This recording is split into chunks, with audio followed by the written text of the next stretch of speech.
कि इंडिया जो है उनको पता ही नहीं कि क्या हेल्दी है क्या नहीं है। और आजकल मार्केट मतलब फूड का जो बिजनेस है वो बढ़ते ही जा रहा है, बढ़ते ही जा रहा है। क्यों?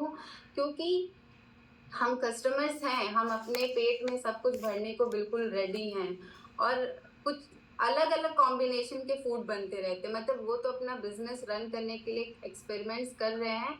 और हम उनको फॉलो करने के लिए, हम उसको इनटेक करने के लिए भी रेडी रहते हैं। मतलब अगर आप फूड ब्लॉग्स देखेंगे तो मस्त मक्खन, इतने भर भर के मक्खन डाले जाते हैं, चीज भर भर के। और जो ब्लॉगिंग कर रहे होते हैं वो बताते भी इतने मजेदार तरीके से जैसे वो हमारे लिए कितना हेल्दी है। बट और अगर हम देखें कि कोई ऐसे वीडियोस तो बहुत कम आते जो हमें आज ये बता रहा हो कि आपको ऐसे ख्याल रखना है अपना। ऐसे वीडियोस बहुत कम होते, इवन हम भी अगर आपके स्क्रॉल करते करते वो आ भी गया तो बहुत रेयर हम सुनते हैं। बट ये क्लब में आने के बाद तो खैर हम इन चीजों पे ध्यान देने लगे हैं, लेकिन उसके पहले ये चीजें नहीं थी। तो आप हेल्दी डाइट इनटेक करिए जिसमें आपका carbohydrate, protein, fat, vitamin, mineral और आपका फाइबर होना ही चाहिए। आप जैसे जो डाइट यहाँ पे मिलती है आप उसको प्रॉपरली फॉलो करिए।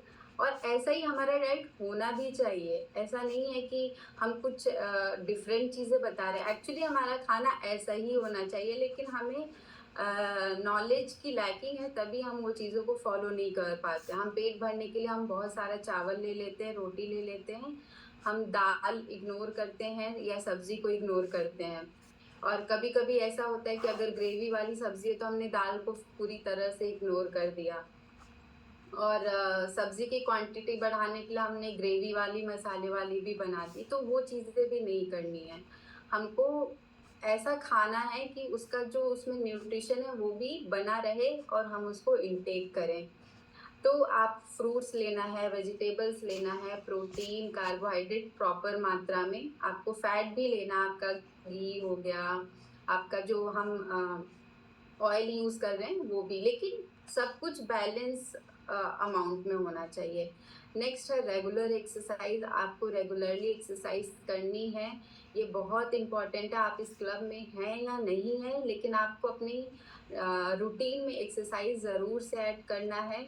और आप 30 मिनट्स कर सकते हैं, 20 मिनट्स कर सकते हैं, या आप जो नहीं कर सकते सीधा एक्सरसाइज आप अपना मॉर्निंग वॉक कर सकते हैं। और खाने के बाद मतलब डिनर के बाद यूजुअली क्या होता है हम सोने चले जाते हैं, लेकिन डिनर के बाद आपको 15-20 मिनट तक स्लो वॉक करना है। ऐसा नहीं कि आप बहुत फास्ट वॉक करें, आपको स्लो सिंपल वॉक करना है। और आपको अपना स्ट्रेस मैनेज करना है कि क्योंकि one of the reason obesity का ये भी है कि हम बहुत ज्यादा टेंशन में हैं। हो सकता है टेंशन, घर की टेंशन हो, फाइनेंस प्रॉब्लम हो, बहुत सारी, लेकिन हमें उसको मैनेज करना है। अदरवाइज हम वो टेंशन लेते जाएंगे, हम अपने बॉडी पे उसका इफेक्ट पड़ेगा और फिर हम उस पे अलग से खर्चा हमारा दवाइयों पे हो रहा है, हमारी अदर चीजों पे हो रहा है। तो हमें, और आप उसको यहाँ पे क्लब में तो स्ट्रेस मैनेजमेंट बताया ही जाता है। हम आपको मेडिटेशन कराते हैं, रिलैक्सेशन कराते हैं, एक्सरसाइज, इवन एक्सरसाइज भी हमारे स्ट्रेस को रिड्यूस करने में बहुत हेल्पफुल होता है। और राखी मैम ने नाइट का सेशन भी स्टार्ट किया है, वो भी बहुत हेल्पफुल है आपके स्ट्रेस मैनेजमेंट में। नेक्स्ट है स्लीप। स्लीप बहुत इम्पोर्टेंट है, क्योंकि हमें लगता है कि सोना ज़रूरी नहीं है, बट एक्चुअली स्लीप बहुत इम्पोर्टेंट है। आपको 7 से 8 घंटे सोना ही सोना है। ये आपके मेंटल ग्रोथ के लिए, आपके फिजिकल ग्रोथ के लिए, इमोशनल मतलब सारे डेवलपमेंट के लिए बहुत इम्पोर्टेंट है। तो आपको 7 से 8 घंटे नींद लेनी ही चाहिए। और हम क्या होता है बचपन में, मेरे फादर जो थे वो हमें सुबह 4 बजे उठा देते थे। अब 4 बजे उठ के वो बोलते तो थे पढ़ने को, लेकिन हम किताब लेके पता चला हमारी आंखें बंद हैं। तो वो करते थे अच्छे के लिए, लेकिन अब मुझे उसका जो बैड इफेक्ट है ना वो मुझे पता चल रहा है कि मेंटली कहीं न कहीं मेंटली ग्रोथ को वो हिंडर करता है या आपका इवन फिज़िकल ग्रोथ के लिए भी हिंडर करता है। अगर आप टाइमली सो रहे हैं तो 4 बजे उठना कोई गलत बात नहीं है। अगर आप 9 बजे सो रहे हैं तो 4 बजे उठना अच्छा है।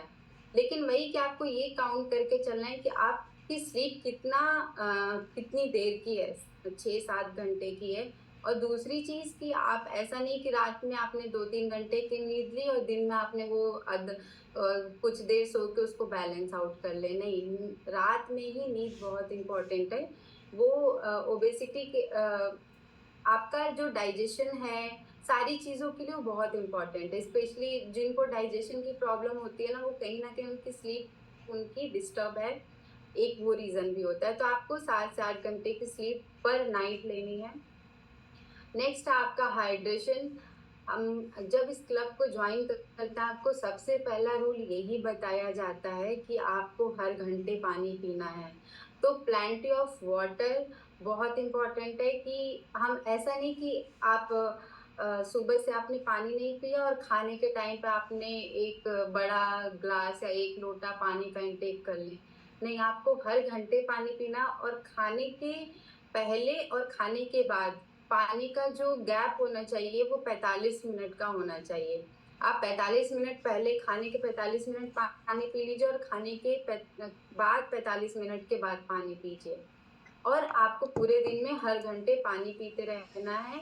और मैम जैसा बताती हैं आपको 6 साढ़े 6 बजे तक आपको हर घंटे पानी पीना है, उसके बाद आप अपना जितनी आपको प्यास लगती है आप उतना ले सकते हैं।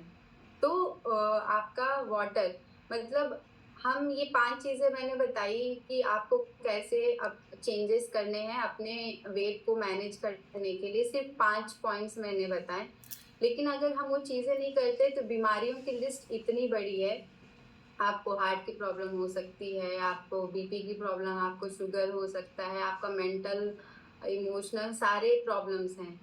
तो हमें सिर्फ़ 5 चीज़ें फ़ॉलो करके हम हेल्दी रह सकते हैं। तो हम बीमारियों